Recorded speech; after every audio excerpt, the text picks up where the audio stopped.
Welcome to premed pulse. आज Sindh board class 9 biology के chapter 2 को डिस्कस करने वाले हैं। ये चैप्टर बहुत ही छोटा है, यानी कि 2 ही इंपॉर्टेंट टॉपिक हैं, बायोलॉजिकल मेथड और इसके अलावा हमारे पास आगे थ्योरी लॉ और कुछ डेटा कलेक्शन और मैथमेटिकल बायोलॉजी। तो आज जो हम डिस्कस करेंगे, डिटेल में डिस्कस करेंगे बायोलॉजिकल मेथड को। सबसे पहले ही बात, ये बायोलॉजिकल मेथड होता क्या है और यूज़ क्यों होता है।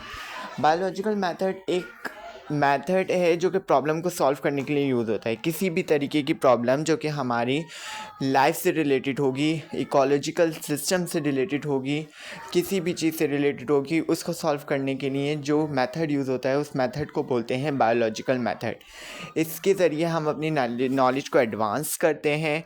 इसमें सबसे पहले क्वेश्चन बनाया जाता है, उसका डेटा कलेक्ट किया जाता है, ऑब्जर्वेशन के ज़रिए, एक्सपेरिमेंट के ज़रिए उसको टेस्ट किया जाता है, हाइपोथेटिकल आंसर को, लिविंग थिंग के बारे में। तो ये ऐसा मेथड कहलाता है बायोलॉजिकल मेथड। इसकी थोड़ी सी डेफिनेशन मैं बुक से पढ़ देता हूँ, जो कि आपको पेपर में भी लिखनी है, कहाँ से कहाँ तक। The system of advancing knowledge by formulating a question, collecting data about it through observation and experiment and testing a hypothetical answer about living thing is called biological method। ऐसा सिस्टम जिसके ज़रिए हम अपनी नॉलेज में इजाफा करें, किसी भी प्रॉब्लम के बारे में उसका सॉल्यूशन निकालें, उसके अंदर हम ऑब्जर्वेशन निकालें, उसकी ऑब्जर्वेशन करें, डेटा को कलेक्ट करें और उसका एक हाइपोथेटिकल आंसर पेश कर दें लिविंग ऑर्गेनिज्म से रिलेटेड जो प्रॉब्लम होगी। तो ऐसे मेथड को हम बोलेंगे बायोलॉजिकल मेथड। अच्छा, बच्चों का सवाल होता है बायोलॉजिकल मेथड और साइंटिफिक मेथड में क्या फ़र्क है। बायोलॉजिकल मेथड और साइंटिफिक मेथड सेम ही है, लेकिन साइंटिफिक मेथड में प्रॉब्लम्स को सॉल्व किया जाता है, लेकिन वो लिविंग ऑर्गेनिज्म से रिलेटेड नहीं होती, बल्कि केमिस्ट्री और फिज़िक्स में होती हैं वो। जबकि बायोलॉजिकल मेथड में जो प्रॉब्लम होती हैं वो लिविंग ऑर्गेनिज्म से रिलेटेड होती हैं। अच्छा, कोई भी प्रॉब्लम को सॉल्व करना है, सबसे पहले हमारे पास होना चाहिए क्वेश्चन। यानी कि बोर्ड में भी अगर आपको कोई सवाल करना है तो उसका क्वेश्चन होगा आपके पास, तो उसका आप आंसर देंगे। इसी तरह हमारे पास बायोलॉजिकल मेथड में भी कोई ना कोई क्वेश्चन आपके पास पहले अराइज होना चाहिए। और ये वाला जो सवाल है वो बोर्ड के पॉइंट ऑफ व्यू से मोस्ट इम्पॉर्टेंट है। ये आपको पूरा बायोलॉजिकल मेथड दे देंगे और बोल देंगे विद रेफरेंस ऑफ मलेरिया के रेफरेंस के साथ हर हेडिंग को डिस्क्राइब करें। तो सबसे पहले बात तो ये अभी मैंने आपको बताया कि क्वेश्चन होना चाहिए, एक प्रॉब्लम होनी चाहिए आपके पास। प्रॉब्लम होगी तो उसका सॉल्यूशन निकालेंगे। प्रॉब्लम क्या होगी, सेट ऑफ क्वेश्चंस होते हैं जो कि किसी भी चीज़ से रिलेटेड हो सकते हैं, लाइफ से, इकोसिस्टम से, हेल्थ रिस्क से, एक्सेट्रा। बहुत सारी जो हैं प्रॉब्लम बन सकती हैं हमारी डेली लाइफ में भी, अगर हम नज़र दौड़ाएं। अच्छा, और फिर उसके बाद प्रॉब्लम कोई सी भी हो, मेथड एक ही यूज़ होगा। और ये प्रॉब्लम जब बनती हैं तो उसी के ज़रिए कुछ न्यू थ्योरीज पेश की जाती है, न्यू लॉज और प्रिंसिपल सामने आते हैं। ये प्रॉब्लम अगर बनना ही ख़त्म हो जाए तो फिर कोई न्यू थ्योरीज पेश नहीं होगी। और सब साइंटिस्ट यही मेथड को फॉलो करके थ्योरी पेश करते हैं। कोई अलग से वो उनका दिमाग नहीं चल रहा होता कि वो कोई थ्योरी पेश कर दें। आप भी कोई थ्योरी पेश कर सकते हैं अगर आप अपनी डेली लाइफ में नज़र दौड़ाएं। ऐसा क्यों हुआ, ऐसे कैसे हुआ, ये ऐसे वाले क्वेश्चन जो होंगे जब आपके दिमाग में आएंगे तो आप कुछ कर सकेंगे। अच्छा, अब इसके अंदर ये यहाँ पर जो एग्जाम्पल कंसिडर की गई है वो की गई है मलेरिया की। जैसे कि मैंने आपको बताया, बोर्ड में भी मलेरिया का ही पूछा जाता है क्योंकि बुक में ही वो मौजूद है। तो मलेरिया की एग्जाम्पल को कंसिडर किया गया है। पहले जो था, मलेरिया को समझा जाता था कि ये ऐसी बीमारी है जो कि बैड एयर की वजह से होती है, गंदी हवा की वजह से होती है। मला का मतलब होता है बैड, एरिया का मतलब होता है एयर, बैड एयर की वजह से होती है। लेकिन बाद में इसका अलग वजह पता चली। अभी वजह नहीं बता रहा, आप में से बहुत सारे बच्चों को पता भी होगी, लेकिन अभी नहीं बता रहा। आगे आगे जब हम इस प्रॉब्लम को सॉल्व करेंगे ताकि आपको कंपोजली हर चीज़ समझ आ जाए कि आखिर वजह क्या थी मलेरिया की। तो जब फिर उसके बाद हम इस मेथड को अप्लाई करेंगे। क्वेश्चन हमारे पास ये है, what is the cause of malaria. ये हमारे पास एक प्रॉब्लम बन गई। अब हमें मलेरिया का कॉज नहीं पता, वजह नहीं पता। अब हम सारे मेथड को अप्लाई करेंगे, एक एक करके स्टेप अप्लाई करेंगे और फिर उसके बाद हम इसका आखिर में रिज़ल्ट कंक्लूड करेंगे किस तरह प्रॉब्लम को सॉल्व किया जाता है।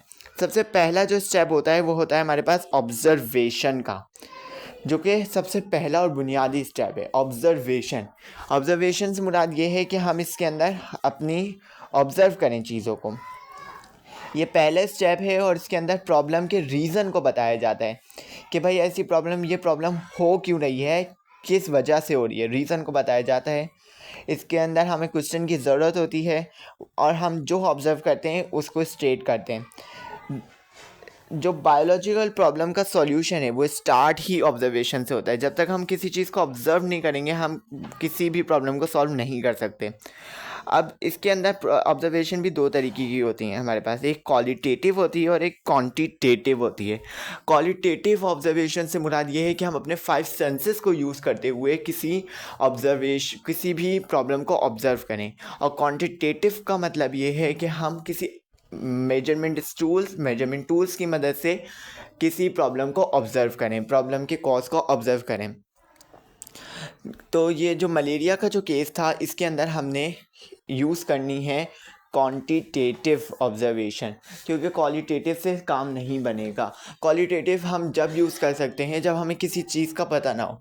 जैसे अगर हमारे सामने कोई एनिमल आ गया तो हम इसको पता करने के लिए कि सॉफ्ट बॉडीड एनिमल है या किस टाइप का है, या इसके ऊपर थोड़े स्पाइंस हैं क्या है, तो हम उसको टच करके फील करके महसूस कर सकते हैं, तो वो हम क्वालिटेटिव ऑब्जर्वेशन कर लेंगे। लेकिन मलेरिया के केस में हम क्वांटिटेटिव करेंगे। सबसे पहले इन्होंने क्या किया, एग्जाम्पल में इन्होंने बताया है कि इन्होंने कुछ सैंपल्स ले लिए उनका पेशेंट का, मलेरिया के जो पेशेंट थे उनको माइक्रोस्कोप के अंदर ऑब्ज़र्व किया। जब इन्होंने माइक्रोस्कोप के अंदर ऑब्ज़र्व किया तो इनको इसके अंदर उनके ब्लड्स के अंदर कुछ एक अलग सी चीज़ दिखी जो कि नुमाया हो रही थी, जो कि ब्लड सैंपल से अलग थी। उनके जो ब्लड आरबीसी से अलग थी। आरबीसी डिस्क शेप होते हैं, वो थोड़ा सा कॉइलिंग शेप की थी, तो उससे अलग थी, तो उन्होंने उसको नाम दे दिया प्लाज्मोडियम का उस वक्त। अभी तक इन्होंने बस यही ऑब्जर्वेशन की, किसी एक दो सैंपल में उन्होंने ऑब्ज़र्व कर लिया होगा। ये ऑब्जर्वेशन थी और हम ये उन्होंने उतार दी। फिर उसके बाद दूसरा स्टेप होता है हमारे पास हाइपोथीसिस का। हाइपोथीसिस को मतलब होता है तुक्का मारना। भाई तुक्का लगा दो, अब बस ऑब्जर्वेशन करी, अब उसके बाद तुक्का लगा दो, कुछ भी तुक्का आप लगा सकते हैं अपने हिसाब से। तो ये क्या होता है, intelligent gas made by a scientist in the form of statement. ये एक गैस होता है जो कि साइंटिस्ट देते हैं अपनी स्टेटमेंट की बुनियाद पर, एक स्टेटमेंट के तौर पर देते हैं। It is important to note that hypothesis must be testable. अच्छा, हाइपोथेसिस जो है टेस्टेबल है, यानी ये रिजेक्ट भी हो सकती है और एक्सेप्ट भी हो सकती है। हाइपोथेसिस 50% श्योरिटी के साथ दी जाती है, यानी कि 50% श्योर 50% नॉट श्योर। ये बिल्कुल 100% श्योर नहीं होती कि ये करेक्ट होगी, आगे जाके ये रॉन्ग भी हो सकती है। हाइपोथेसिस इस मलेरिया के जब इन्होंने पूरा सैंपल किया तो इन्होंने ये हाइपोथेसिस दे दी, तुक्का मार दिया, इन्होंने एक स्टेटमेंट इंटेलिजेंट गैस दे दिया कि जो प्लाज्मोडियम है वही वजह है मलेरिया की। Plasmodium is the cause of malaria. अब ये 50% करेक्ट है, 50% रॉन्ग है जब तक ये हाइपोथेसिस में है। अब आगे क्या किया जाता है, फिर थर्ड स्टेप स्टार्ट होता है रीजनिंग का। उसके अंदर हम एक्सप्लेन करते हैं हाइपोथेसिस को। हाइपोथेसिस को एक्सप्लेन करने के लिए हमारे पास दो मेथड होते हैं, एक इंडक्टिव रीजनिंग और एक डिडक्टिव रीजनिंग।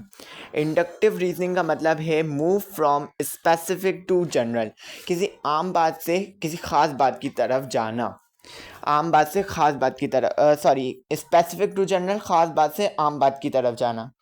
जैसे कि एग्जाम्पल दी गई है, shark is a fish. Shark एक फिश है, ख़ास बात है। All fishes have scale, therefore shark also have scale. तमाम फिशेज के पास स्केल होते हैं, इसलिए शार्क के पास भी स्केल हैं। तो ये हम कहाँ गए, जनरल बात पे आ गए, स्केल्स की बात पर। और ये कभी भी इफ़ और देन पर बेस नहीं करती कि अगर ऐसा होता तो फिर ये हो सकता है, सही है। जबकि डिडक्टिव रीजनिंग जो होती है वो मूव करती है जनरल टू स्पेसिफिक, आम बात से ख़ास बात की तरफ जाएगी, और ये इफ़ और देन पर बेस करती है। जैसे अगर एग्जाम्पल दी गई है, इन्होंने मलेरिया के हिसाब से ही दी है, if plasmodium is the cause of malaria, अगर प्लाज्मोडियम मलेरिया की कॉज है, ये जनरल बात है अभी तक, then all the malaria patient should have plasmodium in their blood. तो तमाम मलेरिया के पेशेंट के पास प्लाज्मोडियम होना चाहिए, उनके ब्लड सैंपल में प्लाज्मोडियम मौजूद होना चाहिए, जब ये बात करेक्ट कही जा सकती है। ये हो गया हमारे पास रीजनिंग का स्टेप। 3 स्टेप हो गए, सबसे पहले ऑब्जर्वेशन की, फिर हाइपोथेसिस, फिर रीजनिंग। और रीजनिंग में भी दो तरीके की होती हैं, इंडक्टिव और डिडक्टिव। अब दोनों में से कुछ भी सेलेक्ट कर सकते हैं अकॉर्डिंग टू सिचुएशन। फिर फोर्थ स्टेप होता है हमारे पास एक्सपेरिमेंट का। एक्सपेरिमेंट जो होता है प्रैक्टिकल परफॉर्मेंस होती है जो कि साइंटिस्ट करते हैं, तो ताकि रियल कॉज का पता चल सके। यानी कि अभी तक जो थे वो 50 और 50% पे ही श्योर थे कि 50% श्योर है, 50% रॉन्ग है, ये कंफर्म नहीं थे। अब कंफर्मेशन के लिए एक्सपेरिमेंट किया जाएगा जो कि इंडक्टिव और डिडक्टिव रीजनिंग पे बेस करता है। मलेरिया के केस में 100 इन्होंने पेशेंट, जो मलेरिया पेशेंट थे उनका ब्लड सैंपल लिया, और 100 ऐसे लोगों का ब्लड सैंपल लिया जो कि हेल्दी पर्सन थे, जिनको मलेरिया नहीं था, और सबको ऑब्ज़र्व किया, माइक्रोस्कोप के अंदर ऑब्ज़र्व किया। अब बस ये एक्सपेरिमेंट परफॉर्म हो गया। अब इसके बाद जो स्टेप आता है वो हमारे पास आता है रिज़ल्ट का। यानी कि जो एक्सपेरिमेंट के अंदर जो आपके पास चीज़ें निकली हैं, उनकी जो ऑब्जर्वेशन निकला है, उनका डेटा जो निकला है, वो यहाँ पर सारा स्टेट होता है रिज़ल्ट के अंदर। यानी कि डिटेल दे दी जाती है ऑब्जर्वेशन की और डेटा की, जो कि एक्सपेरिमेंट के अंदर बनता है। रिज़ल्ट वेरीफाई करता है हाइपोथेसिस को। रिज़ल्ट के ज़रिए ही पता चलता है हमें कि जो हाइपोथेसिस हमने लगाई थी आया वो सही है या गलत है। तो ये हमें ये रिज़ल्ट की मदद से पता चलता है। जैसे मलेरिया के पेशेंट के केस में इन्होंने जब 100 लोगों का हेल्दी पर्सन का उन्होंने टेस्ट किया, तो उन्होंने देखा उनके ब्लड सैंपल सारे सही हैं, किसी में ऐसा कर्व नुमा स्ट्रक्चर उनको नहीं दिखा, यानी कि प्लाज्मोडियम नहीं दिखा। साथ में उन्होंने जब मलेरिया के पेशेंट का ब्लड सैंपल को टेस्ट किया, तो उन्होंने ये देखा कि हाँ, उनके हर ब्लड सैंपल में उनको प्लाज्मोडियम दिखा 100 के 100 में। फिर फाइनल स्टेप जो होता है वो कंक्लूजन का होता है, यानी कि नतीजा खस कर दिया जाता है। Final step of scientific method is developing conclusion. This is where all the result from the experiment are analyzed and determined is reach about the hypothesis. जहाँ पे सारा हमारे पास रिजल्ट होता है वो एनालाइज कर दिया जाता है कि ये बात सही है या नहीं है, ये बता दिया जाता है। और अगर इन केस कोई हमारे पास एक्सपेरिमेंट गलत पेश हो गया, सही, यानी कि वो हाइपोथेसिस के मुताबिक नहीं था, तो फिर क्या किया जाता है, वापस से एक नई हाइपोथेसिस पेश की जाती है। जैसे अगर सारे ब्लड सैंपल में नहीं मिलता वो प्लाज्मोडियम, किसी में मिलता किसी में नहीं, हेल्दी पर्सन में भी आ रहा होता, किसी में आ रहा होता, किसी में नहीं आ रहा होता, तो फिर वो क्या करते, दूसरी हाइपोथेसिस लगाते हैं। जैसे बैड ईयर वाली है, बैड ईयर वाली क्यों रिजेक्ट की गई, इसलिए रिजेक्ट की गई होगी क्योंकि जब उन्होंने एक्सपेरिमेंट्स परफॉर्म किए होंगे, उन्होंने देखा होगा कि बहुत सारे लोगों को ये नहीं हो रहा, जबकि सब लोग उसी एरिया में रह रहे हैं बैड ईयर वाले में, और जहाँ हवा भी साफ़ है वहाँ पर भी ये फैल रहा है, तो फिर उनको इसमें थोड़ा डाउट हुआ होगा, तो इसलिए उनको हाइपोथेसिस उन्होंने रिजेक्ट कर दी होगी। पहले जो बैड ईयर वाली थी वो सिर्फ हाइपोथेसिस थी, फिर उसके बाद उन्होंने ये प्लाज्मोडियम वाली दे दी। मलेरिया का कॉज जो असल वजह यही है, प्लाज्मोडियम ही है। अब उस चार्ट को समझ लेते हैं एक बार। चार्ट में भी अच्छे से डिटेल में डिस्कस किया गया। अच्छा, इस चार्ट के अंदर सबसे पहले बायोलॉजिकल प्रॉब्लम को सॉल्व करने के लिए हमारे पास एक प्रॉब्लम होनी चाहिए। प्रॉब्लम उन्होंने सबसे पहले दी हुई, यानी कि प्रॉब्लम होगी तो ही हम मेथड स्टार्ट करेंगे। फिर उसके बाद दूसरा स्टेप होता है हमारा, यानी कि पहला स्टेप अब स्टार्ट होगा, बायोलॉजिकल प्रॉब्लम के नीचे सारे स्टेप स्टार्ट होंगे। ऑब्जर्वेशन की जाएगी और रिलेटेड ऑब्जर्वेशन, प्रीवियस नॉलेज, और तमाम जो नॉलेज होगी उसके हिसाब से वो सारी जमा की जाएगी। फिर उन ऑब्जर्वेशन के मुताबिक एक हाइपोथेसिस पेश की जाएगी। हाइपोथेसिस को एक्सप्लेन करने के लिए दो प्रोसेसेस हैं, दो हमारे पास तरीके हैं, एक इंडक्टिव रीजनिंग और एक डिडक्टिव रीजनिंग। फिर उसको भी एक्सप्लेन करने के लिए हम एक्सपेरिमेंट की मदद लेंगे। एक्सपेरिमेंट से जो डेटा कलेक्ट होगा और डेटा एनालाइज करेंगे, यानी रिजल्ट पेश करेंगे। डेटा कलेक्शन, डेटा एनालिसिस से यहाँ मुराद रिजल्ट है, और यहाँ पे data support hypothesis, not support hypothesis, ये कंक्लूजन पेश हो रही है। यहाँ पे कंक्लूजन दिया जाएगा कि अगर डेटा ने सपोर्ट कर लिया हाइपोथेसिस को तो वो जाके थ्योरी बन जाएगी, और नहीं किया तो फिर वापस से हम न्यू हाइपोथेसिस पेश करेंगे। देखिए एरो ऊपर की तरफ जा रहा है और न्यू लिखा हुआ है और हाइपोथेसिस की तरफ इशारा किया गया है, यानी कि वापस से न्यू हाइपोथेसिस पेश की जाएगी। तो ये था हमारे पास ओवरऑल बायोलॉजिकल मेथड पूरा। ये मोस्ट इंपॉर्टेंट सवाल है, इसको अच्छे से सारे कॉन्सेप्ट याद रखने हैं आपको कि किसके अंदर क्या किया जाता है। एग्जाम्पल को भी अच्छे से सेट करना है अपने दिमाग में, और कुछ आप अपने पास से एग्जाम्पल को सॉल्व करने की कोशिश करें। कुछ ऐसे चैलेंजिंग प्रॉब्लम्स आपको मिल जाएंगे साइंस के मुताबिक जो अभी तक सॉल्व नहीं हुए, उनको सॉल्व करने की कोशिश करें। Thank you so much.